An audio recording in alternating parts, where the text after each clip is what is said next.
Assalamualaikum warahmatullahi wabarakatuh. Bismillahirrahmanirrahim. Alhamdulillahil fattahil alim. Al-Halimis salim. Al-Wahhabil karim. Al-Aliyyil azim. Allahumma salli wa sallim wa barik ala sayyidina Muhammadin ar-Raufir Rahim. وعلى آله وصحبه ومن تبعهم في الصراط المستقيم. أما بعد فرب اشرح لي صدري ويسر لي أمري واحلل عقدة من لساني يفقهوا قولي. ربنا زدنا علما نافعا وارزقنا فهما واسعا. اللهم أرنا الحق حقا وارزقنا اتباعه وأرنا الباطل باطلا وارزقنا اجتنابه. اللهم إلى حضرة النبي المصطفى محمد رسول الله صلى الله عليه وسلم وآله وصحبه وذريته وأمته، خصوصا إلى حضرة الشيخ المؤلف محمد جمال الدين بن محمد سعيد القاسمي، والشيخ المؤلف الإمام حجة الإسلام محمد بن محمد الغزالي رحمه الله، وإلينا نحن الحاضرين والحاضرات مع أهلينا في جميع الحقوق علينا والحقوق لنا بأسرها. الفاتحة. أعوذ بالله من الشيطان الرجيم. بسم الله الرحمن الرحيم. الحمد لله رب العالمين الرحمن الرحيم مالك يوم الدين. إياك نعبد وإياك نستعين. اهدنا الصراط المستقيم صراط الذين أنعمت عليهم غير المغضوب عليهم ولا الضالين. آمين. الحمد لله.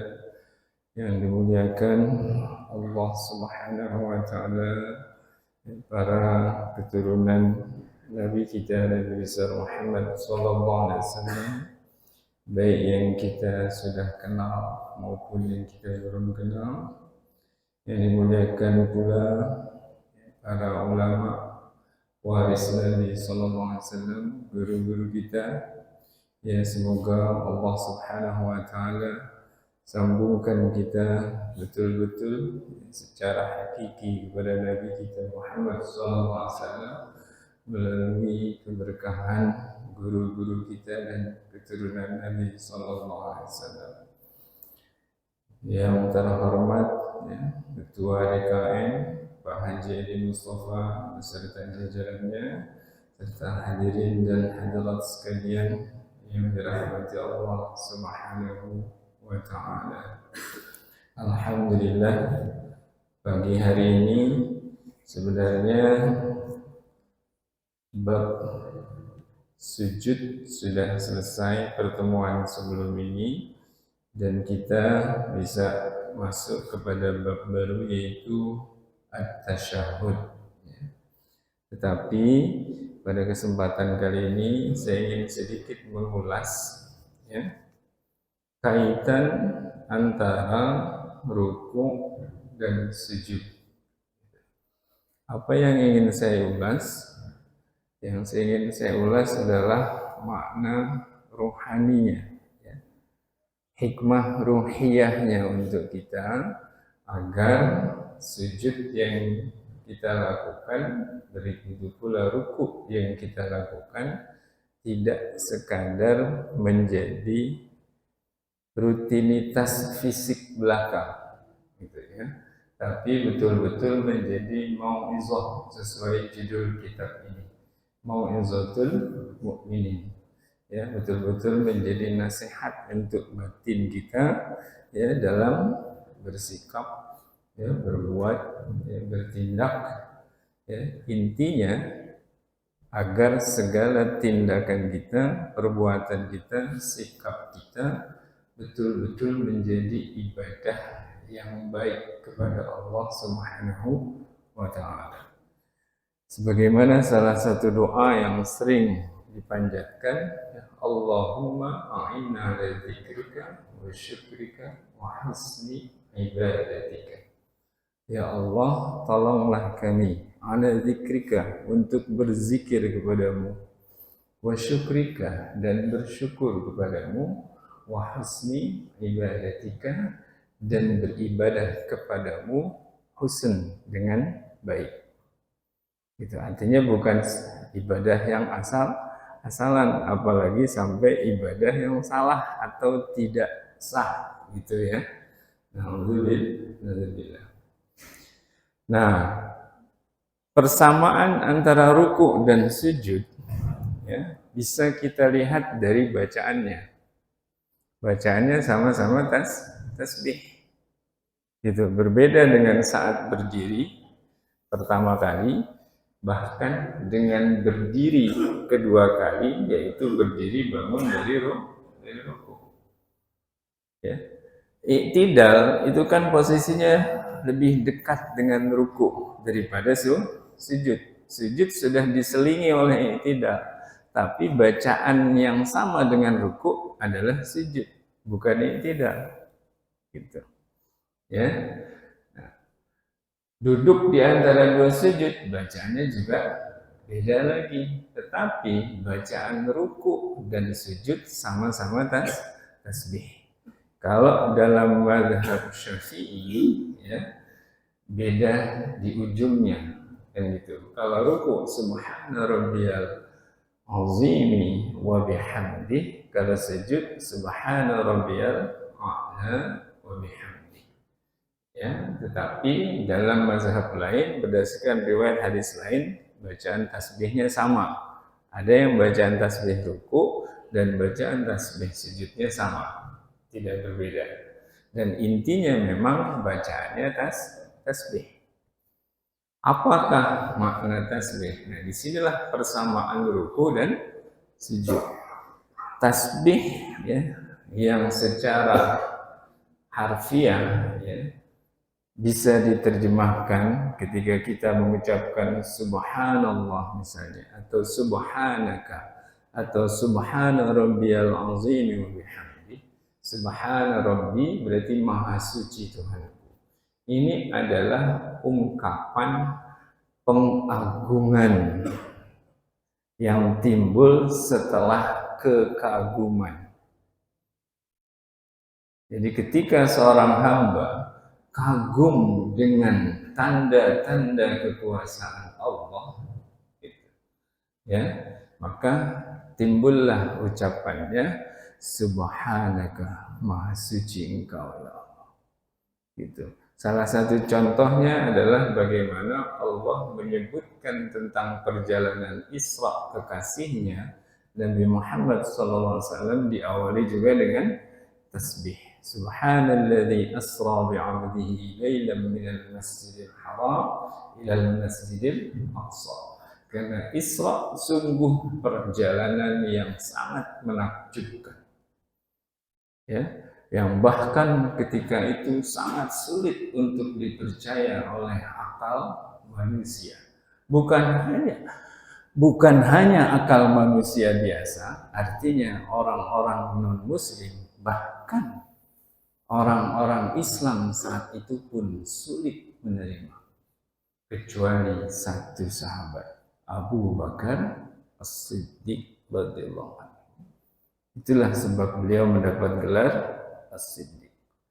Jadi jangankan non-muslim, ya, sahabat-sahabat Nabi saja di awal mendengar kabar tentang perjalanan ajaib Nabi Isra dan Mi'raj, mereka goyah, Pak.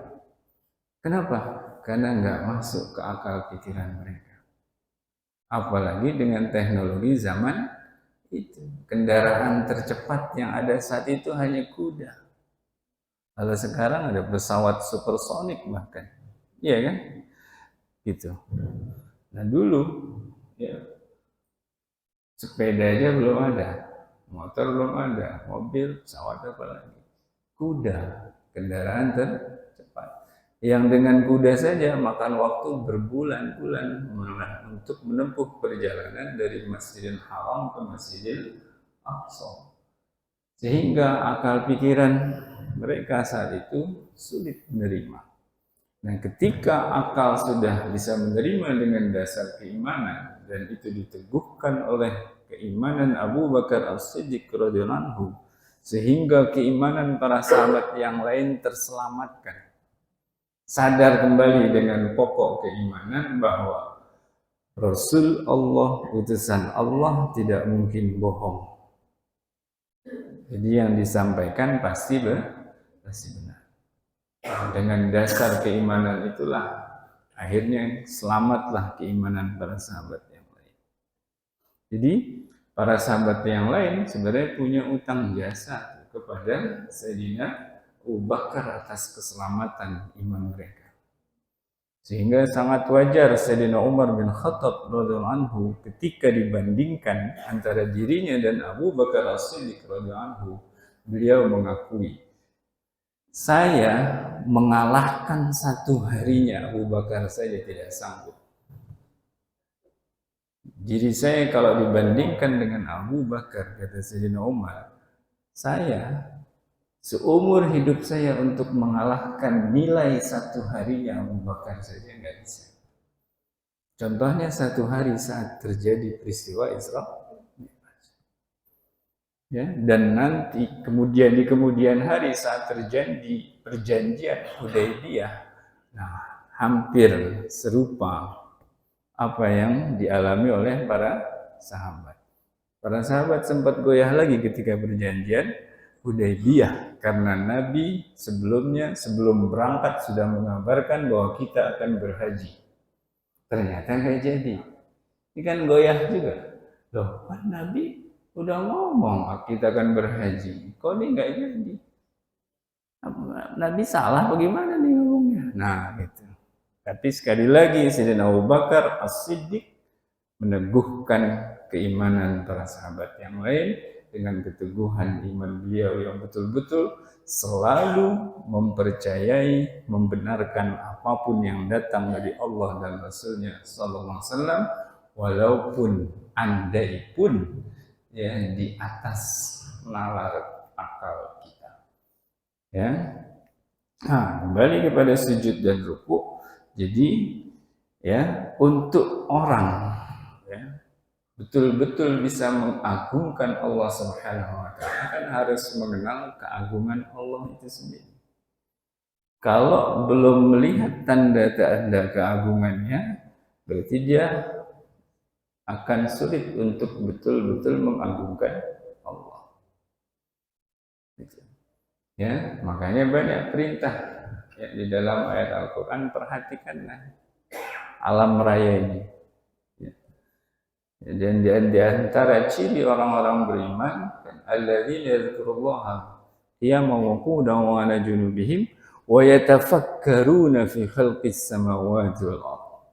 Memikirkan penciptaan langit dan bumi. Lalu apa yang dihasilkan dari perenungan dan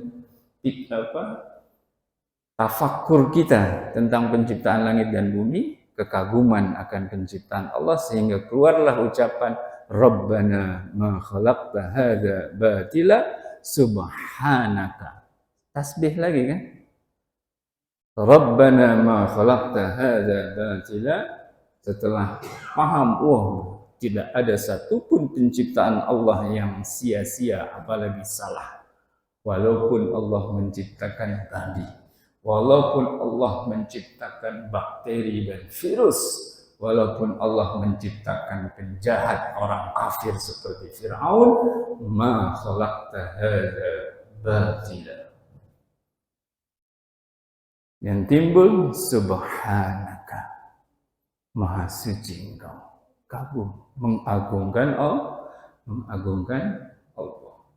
Ya, karena itulah salat pun diawali dengan takbir. Allahu Akbar. Allah Maha Besar.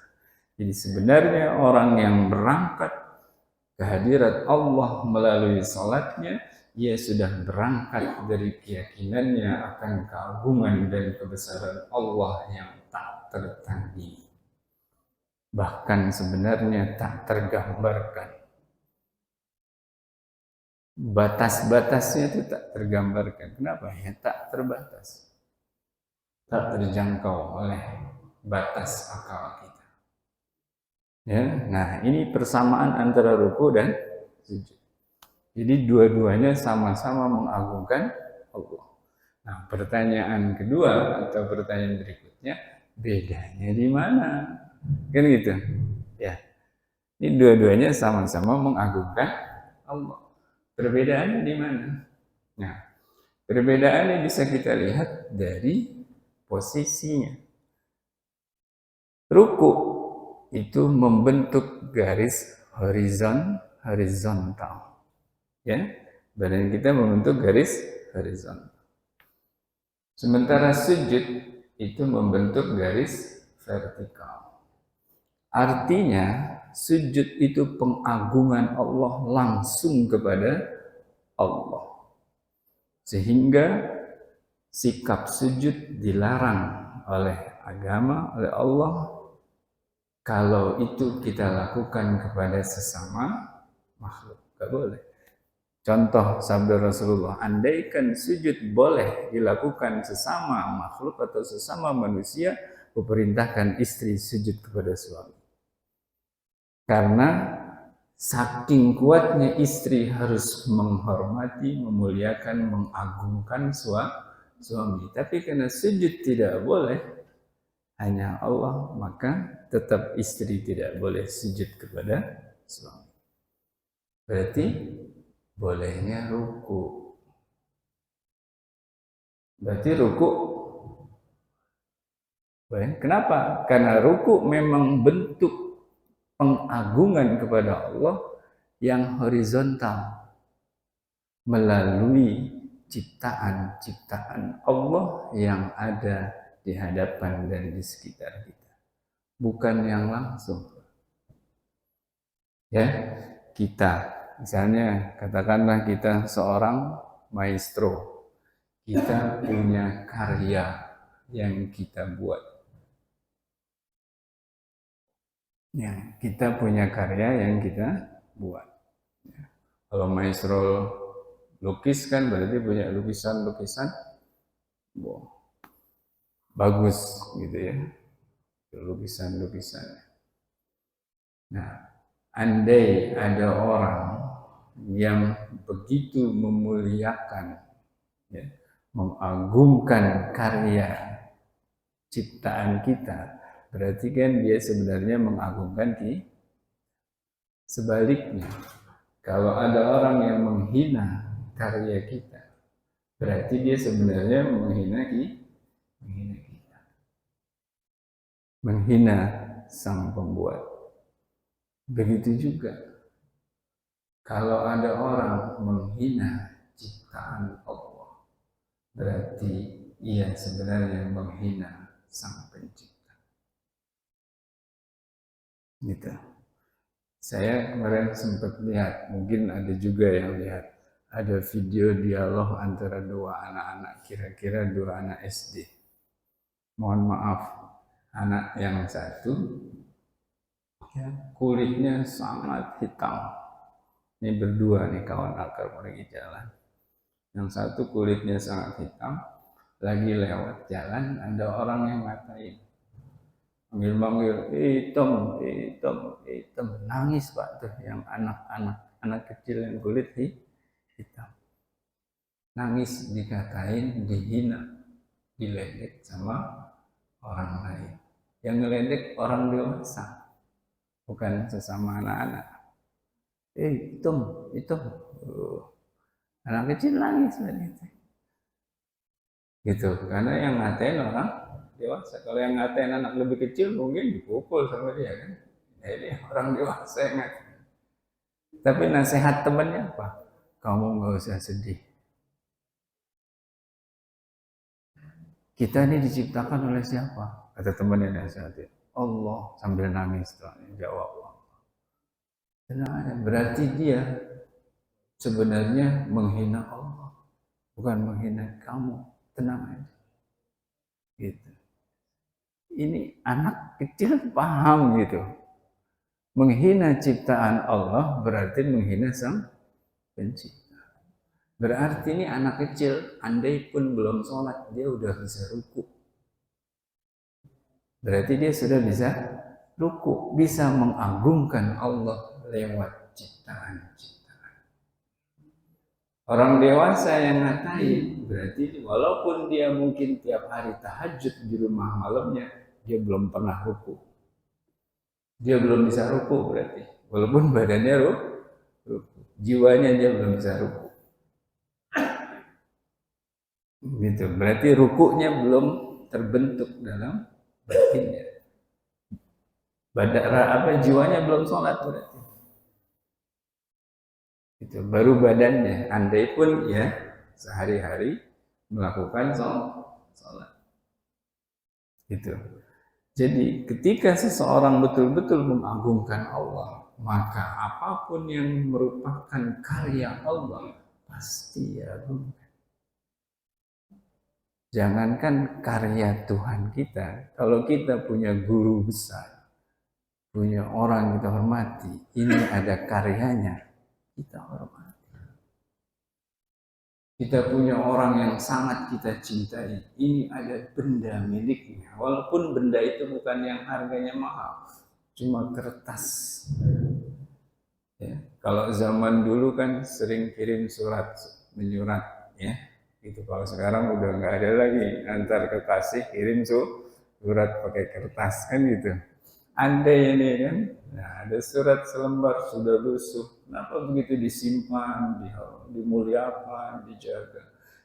Kertasnya memang nggak berharga, tapi siapa?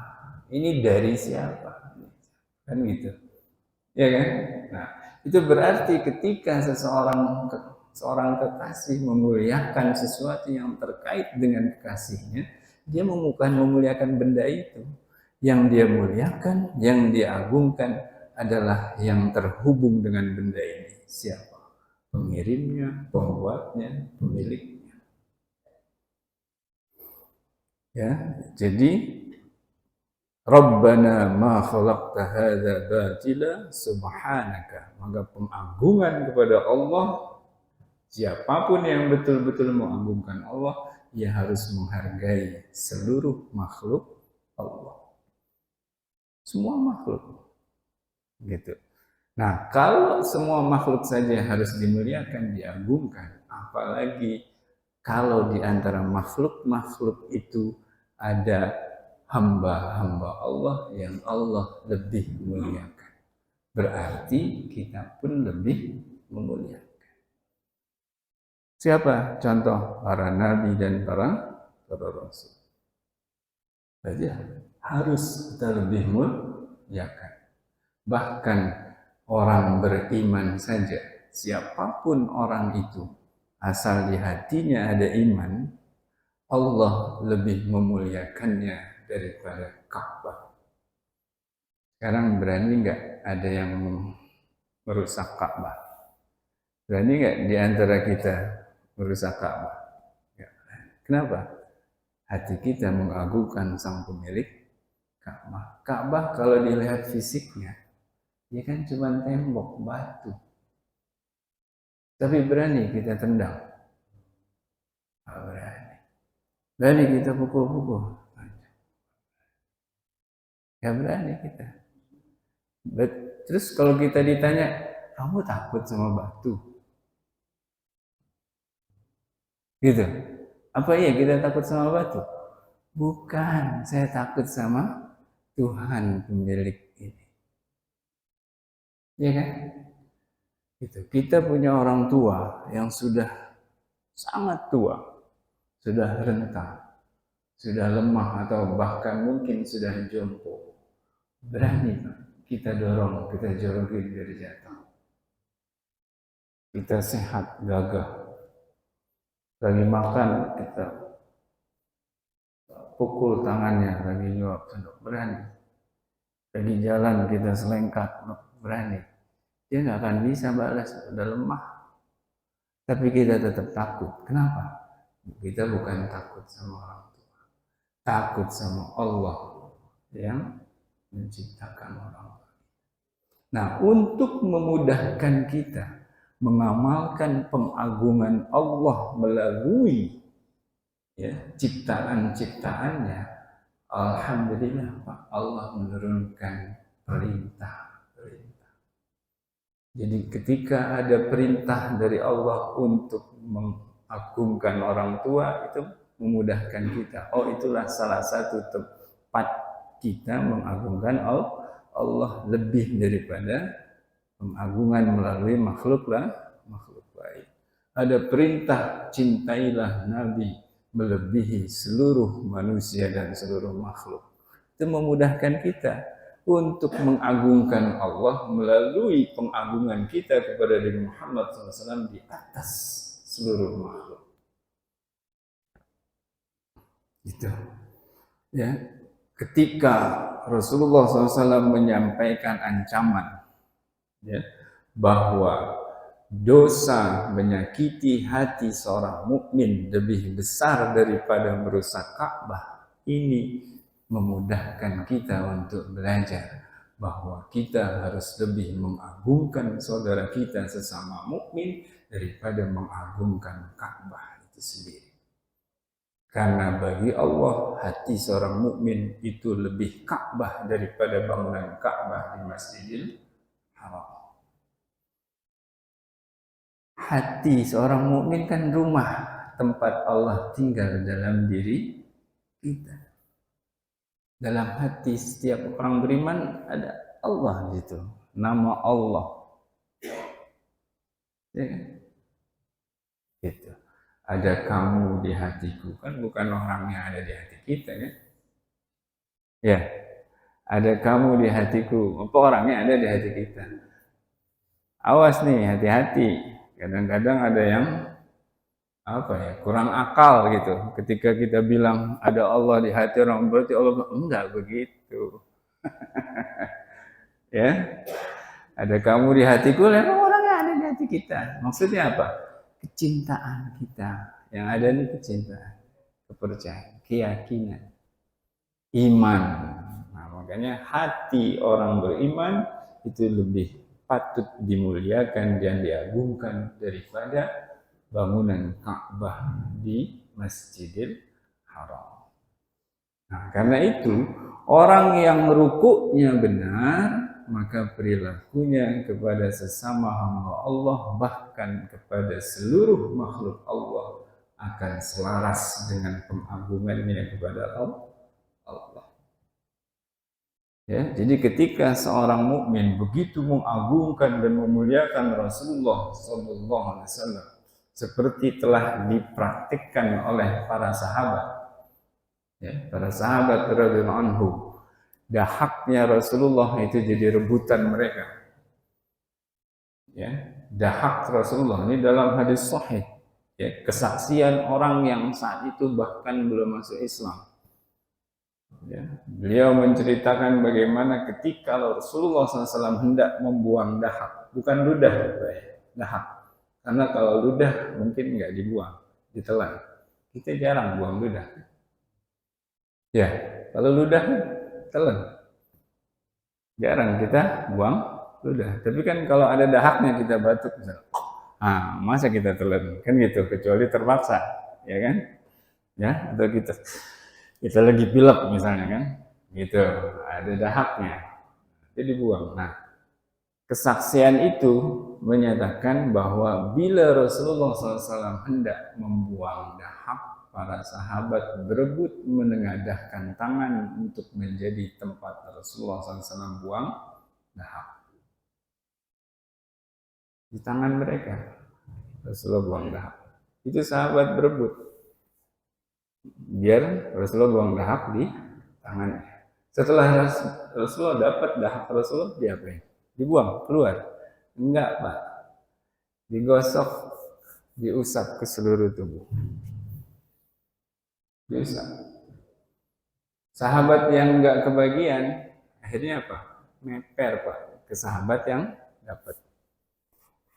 dipindahin ke badannya. Saking apa? Memuliakan dahak Rasulullah.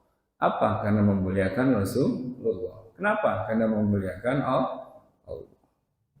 Syirik? Bukan, kan pengagungan kepada Allah. Ruku syirik. Kan ini ruku. Pengagungan kepada Allah melalui makhluk-makhluk Allah. Apalagi ini makhluk terbaiknya. Makhluk paling sempurna.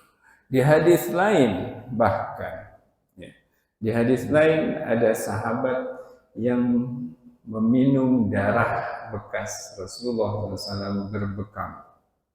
Rasulullah bekam, ada darahnya, ya. Rasulullah minta tolong dibuang, ternyata malah diminum. Malah diminum. Kenapa? Saking mengagungkan Rasulullah. Lalu apa yang didapat oleh sahabat yang sudah mengagungkan Rasulullah sedemikian rupa? Begitu Rasulullah SAW tahu, Rasulullah SAW ya, bersabda atau sebagaimana beliau sabdakan, demi Allah neraka haram menyentuh tubuhmu. Berarti kan ia justru dapat jaminan selamat dari neraka. Kalau selamat dari neraka kemana? Ke surga. Itu udah jaminan paling enak, Pak. Setiap orang beriman dijamin masuk surga, tapi belum tentu selamat dari neraka. Belum tentu, karena ada orang beriman yang mampir dulu disiksa di neraka. Tapi karena dia sudah begitu mengagungkan kekasih Allah, utusan Allah, Allah beri hadiah. Neraka haram menyentuh tubuh. Berarti Allah beri tambahan jaminan tidak hanya surga, tapi selamat dari neraka. Kenapa? Karena sudah mengagungkan Allah secara benar dengan mengagungkan utusan yang Allah kirim kepada kita. Di hadis lain lagi ada sahabat yang meminum air seni Nabi Muhammad SAW. Apa yang didapat? Sama Pak dengan sahabat. Itulah pengagungan kepada Allah. Bukan bendanya yang kita agungkan, tetapi Tuhan Sang Pencipta benda ini yang kita agungkan. Ya. Nah, ada juga hadis lain yang dalam suatu kesempatan di Masjid Rasulullah SAW, ya, pernah suatu ketika menjelang beliau wafat, kan beliau mempersilahkan siapapun yang merasa pernah menjadi korban kezaliman beliau untuk menuntut balas. Ya kan? Ya, sahabat menyatakan engkau enggak ada salah apa-apa kan, tetapi ternyata ada satu orang sahabat, saya Rasulullah. Gitu. Dulu engkau pernah mencambuk saya secara tidak sengaja ketika engkau naik tunggangan. Ya, saat Rasulullah naik tunggangan ingin mencambuk, ya, mencemeti tunggangannya, tapi cemetinya ini di belakang ada orang kena, ini kan panjang cambuk, kena. Ya, sahabat yang lain kan sempat marah, berani-berani sama Rasulullah untuk balas, padahal nggak sengaja. Tapi sahabat itu bersikukuh, ya kan? Rasulullah berkata, tenang kan gitu akhirnya. Ya, singkat cerita lah ini kan sebenarnya apa? Ya, kalau dirinci itu kan nanti ada sahabat A maju, sahabat B maju, bahkan Sayyidina Hasan Husain juga maju, rela untuk pasang badan menggantikan Rasulullah. Ya, singkat cerita maju. Kemudian Rasulullah persilahkan, silahkan, gitu kan. Dikirim dulu orang ngambil cemetinya. Sudah dapat cemetinya, silahkan kamu lakukan, balas. Tapi sahabat yang megang cemeti bilang, saya waktu itu nggak pakai baju ya Rasulullah. Saya juga ingin kaos nggak pakai baju. Saya kena kulit langsung. Sahabat yang lain makin marah dong. Rasulullah kembali menenangkan. Saya waktu saat itu nggak pakai baju. Badan saya telanjang. Rasulullah buka baju. Nah, setelah Rasulullah buka baju, apa yang sahabat itu lakukan? Ya langsung nubruk ke Rasulullah SAW, memeluk dan mencium kulit Rasulullah SAW. Ini yang sebenarnya aku inginkan. Bukan pengen membalas, ingin menyentuh langsung kulit tubuh Rasulullah SAW. Apa yang didapat? Ini kan karena mengagungkan Rasulullah. Apa yang didapat? Sama Pak kayak yang tadi. Jaminan selamat dari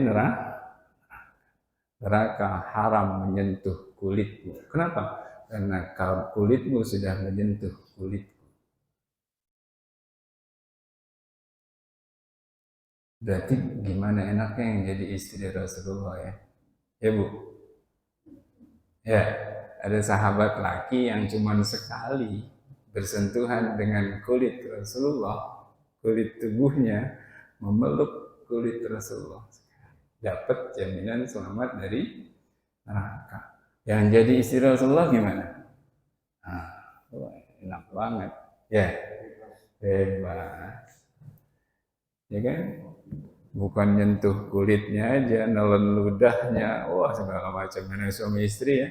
Nah, gitu. Makanya nggak aneh ketika Rasulullah SAW ya, sempat mendapat tuntutan duniawi materi dari istri-istri Rasulullah, kan pernah buat kasus tuh, ya kan, minta perhiasan dunia, kan akhirnya dikasih ultimatum. Oke, kata Allah, akan dikasih perhiasan dunia tapi akan diceraikan. Pilih mana? Tetap jadi istri Rasulullah tapi terima hidup sederhana, atau mau kekayaan diberi tapi diceraikan. Semuanya sepakat, aklamasi gitu, milih tetap jadi istri Rasulullah. Kenapa? Jaminan selamat. Jaminan selamat. Gitu. Ya, nah kira-kira. Nah itu adalah buah dari pengagungan kepada Rasulullah SAW. Tetapi semua buah dan hadiah itu dapat diterima kalau itu semua berangkat dari iman, tauhid yang benar kepada Allah. Karena dasar kita, motivasi kita mengagungkan Rasulullah karena mengagungkan Allah. Itu Pak. Ya. Kalau misalnya ya, ya saya ada orang, katakanlah mungkin ya, ya pokoknya ada orang saya beri misalnya mobil mewah. Ini menghayal ya ceritanya Pak. Saya sendiri aja belum punya. Ada orang saya beri, saya kasih mobil mewah, ya. Misalnya Ferrari, ya, Porsche, Lamborghini itu apalah, pokoknya mobil mewah, slot mahal, ya. Anak muda nih, misalnya kan, saya kasih gratis, tis, gitu, ya. Pokoknya udah, nggak usah ada, saya kasih, gitu kan. Nah, kemudian dia muliakan mobil itu, dia jaga dengan baik, dia rawat dengan baik, tapi bukan karena mandang saya, karena mandang mobil itu. Dia jatuh cinta sama mobil itu, bahkan akhirnya dia jalan-jalan mulu Pak. Itu yang tadinya biasanya ngaji datang sama saya, sibuk jalan-jalan pakai mobil dari saya. Menikmati hadiah saya tapi melupakan saya. Itu berarti dia syukur bukan? Bukan. Berarti dia memuliakan saya enggak? Enggak. Dia memuliakan benda. Bukan memuliakan pemberi. Dia hanya memuliakan benda yang diberi. Nah, disinilah juga memang ujiannya. Banyak manusia diberi nikmat tetapi sibuk bersenang-senang dengan nikmat yang diberikan tapi lupa mengagungkan sang pemberi. Orang kita diberi tubuh, nih contoh sederhana. Tubuh, raga, jasmani kita, alhamdulillah kulit yang bagus, bersih, gitu kan. Sekarang banyak orang merawat tubuhnya dengan baik.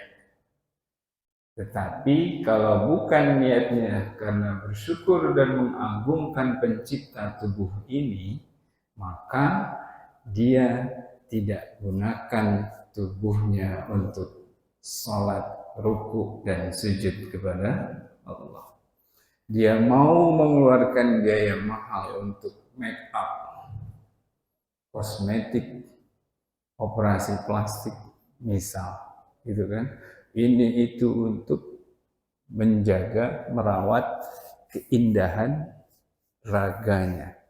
Tetapi dia tidak rela mengeluarkan infak dari harta yang sebenarnya milik Allah untuk agama Allah, untuk memuliakan ulama, untuk memuliakan orang tua, untuk memuliakan saudara sesama mukmin, yang semuanya itu bagian dari kita memuliakan dan mengagungkan Allah.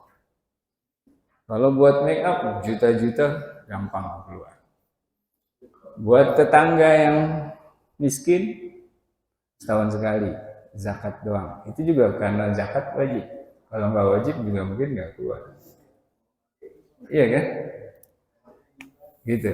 Itu juga mungkin karena zakat wajib. Bahkan masih ada yang zakat yang diwajibkan pun nggak keluar juga. Tapi buat hal-hal untuk menyenangkan diri sendiri, berapa aja. Nah ini kan berarti ya belum ruku gitu. Belum ruku. Karena hakikat ruku adalah kita mengagungkan Allah. Itu bukan mengagungkan benda-benda atau makhluk-makhluk Allah. Tetapi orang yang mengagungkan Allah melalui ciptaan-ciptaan Allah, maka bentuk pengagungannya, penghormatannya akan lebih baik. Orang yang menghormati orang tua, bapak ibunya karena mandang jasa bapak ibunya, beda Pak dengan anak yang menghormati orang tua karena mandang Allah. Kalau anak yang hormat sama orang tua karena mandang jasa orang tua, maka anak itu tak akan mau berbakti kepada orang tua yang dianggap nggak pernah merawatnya, nggak pernah ngurusin, apalagi sudah meninggalkannya sejak kecil. Ada kan yang itu? Ngapain orang tua gitu dihormati? Orang saya ditelantarkan jadi dari kecil, dia kawin lagi, kabur sama, ya kan? Misal. Ada yang begitu. Tapi anak yang mandang Allah, betapapun jahatnya sang orang tua, ia akan tetap memperlakukan orang tuanya dengan hormat dan baik. Kenapa? Agama jelas, yang musyrik aja perlakukan orang tuamu dengan baik. Ada kejahatan yang lebih besar daripada syirik? Nggak ada. Iya kan? Saking besarnya dosa syirik sampai tak ada pintu pengampunan bagi syirik di akhirat nanti. Nggak ada. Wa yaghfiru maduna ayyushraka bih. Allah mengampuni selain syirik. Ya, di akhirat selain syirik yang masih tersedia pengampunan. Syirik harus tobat di dunia kalau mau diampuni. Jadi andai ada orang tua yang melakukan kejahatan terbesar di dunia dan akhirat, yaitu syirik, apa perintah agama? Wa sahibhuma fid dunya ma'rufah. Tetap perlakukan, temani, bahkan sahib itu temani, Pak. Artinya jangan tinggalkan. Temani, dampingi keduanya ma'rufah dengan baik. Karena itu, anak yang di hatinya ada iman dan ia sudah bisa ruku dengan benar, maka betapapun jahatnya orang tua, ia akan berbakti kepada kedua orang tuanya. Kenapa? Karena mengagungkan Allah. Ini perintah Allah. Istri yang sudah bisa ruku dengan benar, ia akan tetap berbakti kepada suaminya walaupun suaminya tidak bertanggung jawab. Tapi kalau istri mandang jasa suami, ya kan dia berbakti karena mandang suami, bukan mandang Allah. Ya hitung-hitungan Pak. Jadi begitu juga suami. Suami sayang ke istri, dia mandang kebaikan istri, bukan kebaikan Allah yang dipandang.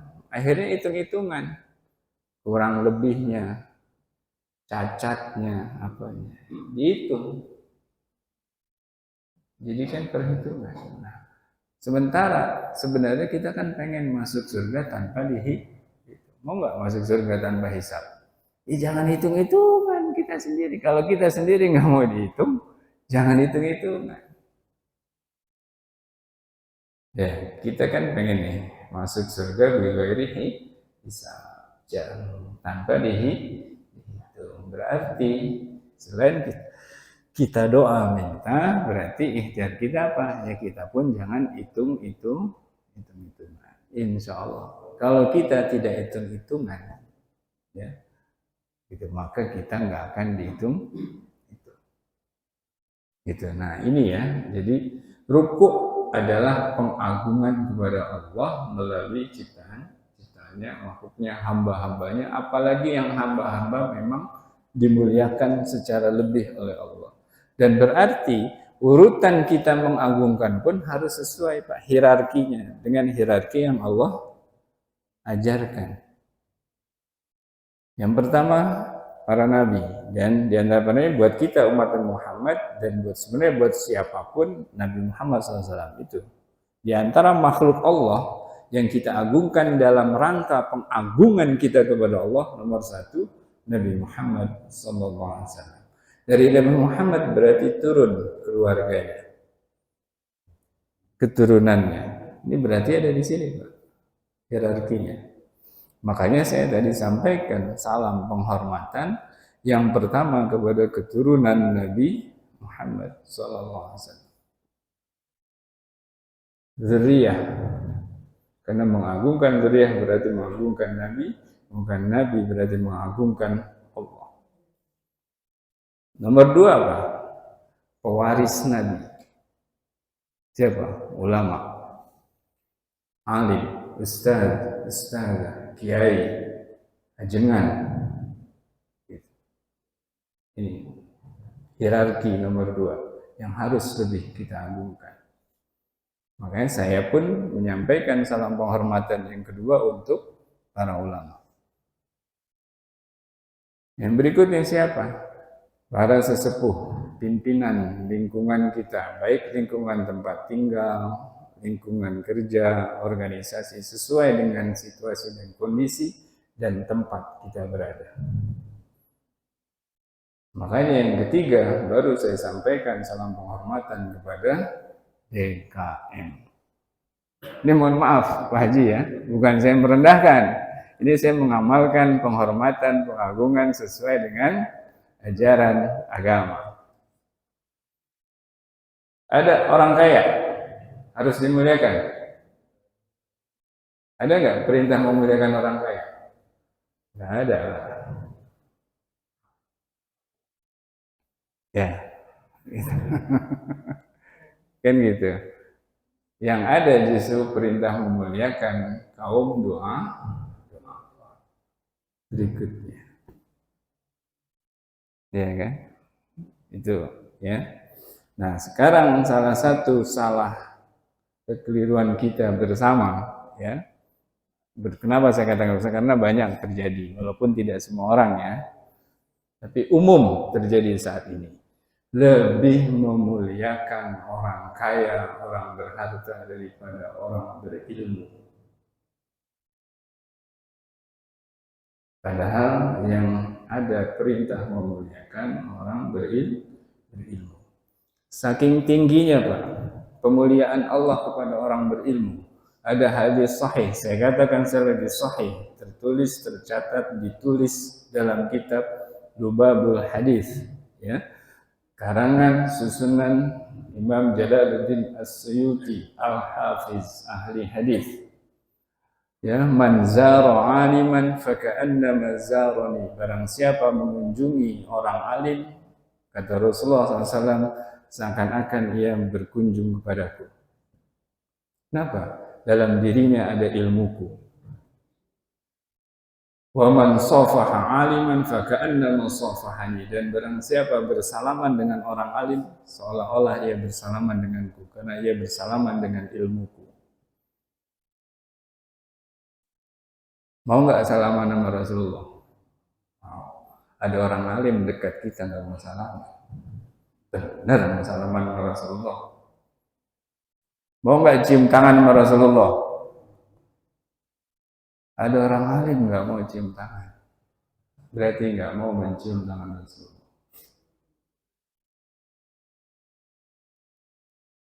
Kira-kira gitu Pak. Gitu. Wa man jalasa aliman, lanjutannya hadis tadi. Wa man jalasa aliman fa ka'annama jalasani, dan barang siapa yang duduk bersama orang alim seakan-akan ia duduk bersamaku, kata Rasulullah, karena ia duduk bersama ilmuku. Lanjutannya nih Pak, ini hadiah, salah satu hadiahnya dari Rasulullah SAW atas rahmat Allah. Wa man jalasani fid dunya, dan barang siapa yang duduk bersamaku di dunia, berarti orang yang duduk bersama orang alim di dunia kan dia sudah duduk bersama Rasulullah di dunia kan? Karena tadi dikatakan gitu, barang siapa duduk bersama orang alim, ya seakan-akan ia duduk bersamaku. Nah, lanjutannya, wa man jalasani fid dunya, dan barang siapa duduk bersamaku di dunia, ajlastuhu ma'i yaumal qiyamah atau fil akhirah. Barang siapa duduk bersamaku di dunia, maka aku dudukkan ia bersamaku di hari kiamat atau di akhirat. Siapa yang nggak pengen? Makanya sering-sering berkunjung dan duduk bersama orang. Kenapa? Karena kita ingin bertemu, berkunjung, dan duduk bersama Rasulullah. Jauh-jauh berangkat umroh, bolak-balik. Tuh ada ulama, ada orang alim, nggak pernah didatangi. Itu kira-kira sama Rasulullah diapain? Itu aja. Benar kamu pengen ketemu aku. Kan kira-kira gitu. Itu ada ilmuku hadir itu di sebelah rumahmu, di depan rumahmu, di lingkunganmu, di masjidmu. Kok kamu enggak mau? Nah, kira-kira. Nah, inilah diantara makna ruku. Nah, ya, ini hanya sekelumit. Ya. Mudah-mudahan Allah terus ya tambahkan hidayah dan taufiknya bagi kita semua sampai betul-betul kita menjadi hambanya yang dapat beribadah kepadanya di husni ibadati, dengan ibadah yang baik, bahkan di ihsan, dengan ibadah tingkat ihsan sebelum Allah wafatkan kita dan kembalikan kita kepadanya dalam keadaan husnul khatimah. Amin ya rabbal alamin. Mohon maaf lebih kurang dari saya. Assalamualaikum warahmatullahi wabarakatuh.